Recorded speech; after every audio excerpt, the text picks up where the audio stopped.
Today we'll talk about 5 of the best value for money exotic cars that you can buy for different price ranges. Done a few videos like this recently. It's 100k, 50k, 25k, 10k and 5k. Let's get straight into it. Do hit like if you want to see more videos like this, and subscribe as well if you're one of the 72% of people watching right now who aren't subscribed. Please enjoy these cars.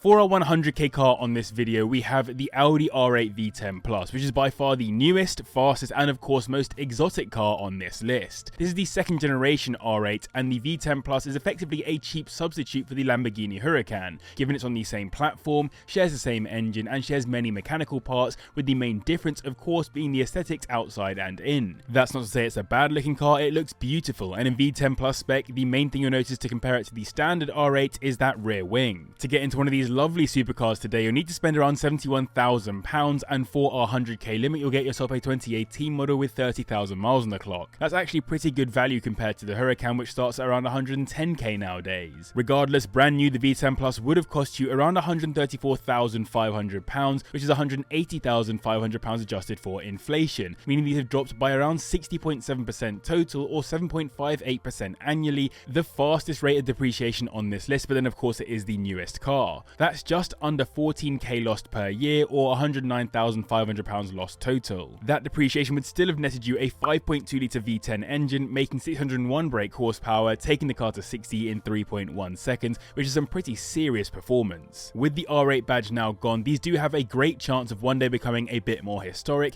and given this generation really cemented the car's supercar status, it was pretty important. I honestly think in a world of supercars, you probably don't need any more than an R8, even if you might want more. It's almost a sensible supercar if that's even possible. They're not massively unreliable cars either, but they are expensive to sort if they do go wrong. Their services aren't known to be too bad, but owners on forums seem to budget anywhere from 1k to 3k per year for maintenance. Next up, we're cutting that 100k budget in half and getting ourselves into a Ferrari, which is a sentence I'm not sure many people have said before. It's the 360 Modena or Spider specifically, both of which I've had the chance to cruise around in, and both of which are hilariously cool cars for the money. They somehow feel so rudimentary, like Ferrari hadn't quite committed to the modern era yet, with some features that are quintessentially Italian afterthoughts, like the basically useless digital clock above your head. But those features give it character, and though I prefer the Modena, with the roof down on the Spider, the experience is unparalleled with the sound of that lovely V8 wailing. I've also driven it in both F1 automatic and gated manual. Both are fun, but the manual is the one I'd have. Either way, brand new, these would have cost you around £101,000 back in 2000, which is £187,500 adjusted for inflation,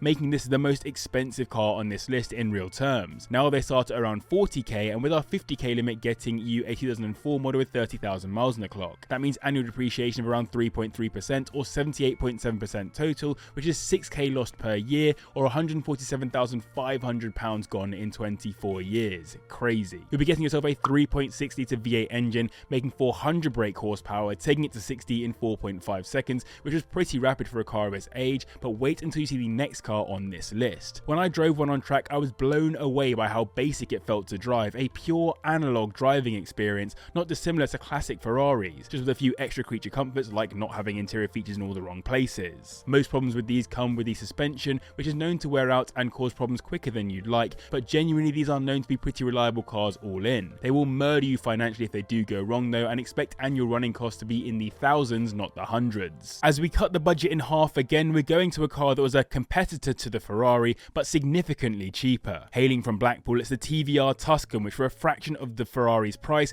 absolutely smokes it in terms of out and out pace, despite lacking in any useful safety features, which is diabolical work from the TVR team, and completely in line with their ethos as a brand. It's such an aggressive car that it was actually used as the basis for a car entering the Le Mans 24-hour race, where it did sadly get smoked by the 360 Modena and the Porsche 911 GT3 RS race cars. Now when I say this was the cheaper car to the Ferrari, it was basically 60% cheaper, starting at £40,000 in 1999, which is £75,000 in 2024 adjusted for inflation. Now you'll find them listed anywhere from around £23,000, and they're normally pretty hard to find within our 25k price range, but then they are rare regardless. That means they've dropped by 69.3% or £52,000 total, or £2,000 per year, which is 2.8% annually. And with all that depreciation, these would have still given you a 4 litre inline 6 engine, making 360 brake horsepower, taking them to 60 in 4.2 seconds, 0.3 seconds faster than the Ferrari. It did get a couple of extra performance models over the years with more power and the likes, but we'll only get the original standard Tuscan within our price range. That's no bad thing though, as the fundamentals remain pretty similar across them, with minor tweaks and major power upgrades being the aim of the S and R models. TVR are not known for their reliability, and the Speed 6 engine has a whole host of potential issues. For some this is endearing, like buying a watch with an in-house movement, but broadly it's a bit of a headache.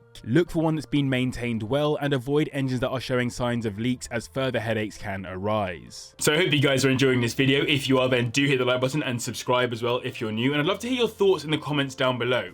What makes a supercar? Exotic car is quite easy to define, but supercar, for some reason, always has a lot of debate around it. So let me know your thoughts in the comments down below. Next up, we have a car that only drops into our price range every so often. It's the Maserati Granturismo, a car with a Ferrari-derived engine block, Pininfarina stylings, and an obscenely beautiful soundtrack that you can buy for under 10k. What's even more special about this thing's looks is that it was the fastest car to get from design to production in history, after Ferrari took the original design for the car to be used in the California, so Maserati were left scrambling to pull something together. And as someone who's driven the California, I must say the Granturismo is the better looking car, at least in my opinion, though I would of course rather have a Cali for the flex and as an ideal car for a golfer like me. Today, as I mentioned, you'll find these listed anywhere from around £9,500, and normally you'll be looking at around the 15k mark for one, but they do drop into our price range every so often. Brand new, however, these were £78,500 back in 2007, which is £129,500 adjusted for inflation in 2024,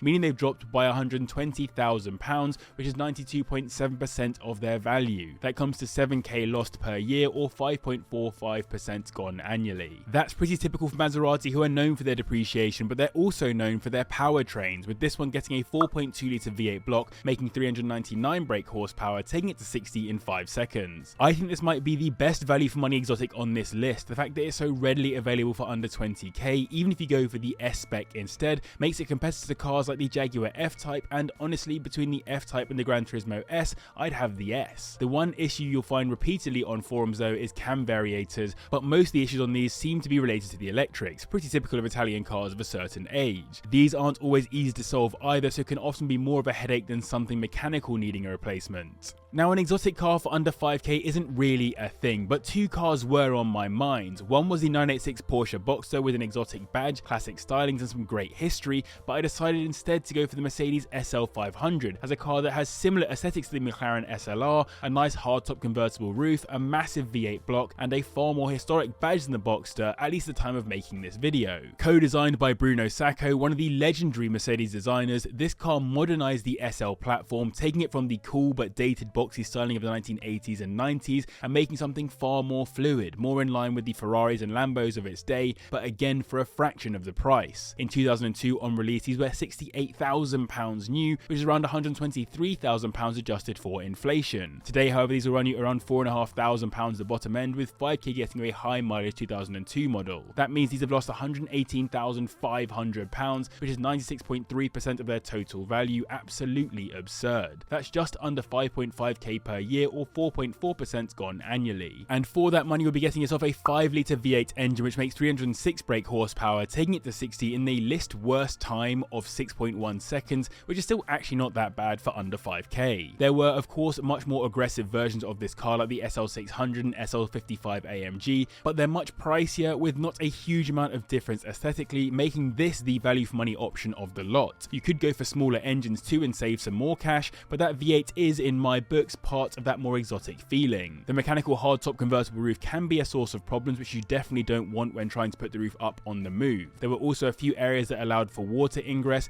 that wreaked havoc with the electrics, particularly from the boot, so something to be aware of. And so there you have it, 5 great value exotic cars for multiple price ranges. I hope you enjoyed this video. If you did, then do hit the like button and subscribe as well if you're new. Huge thanks to patrons for their support. You guys all for watching. Click on screen to see some more cheap exotic cars.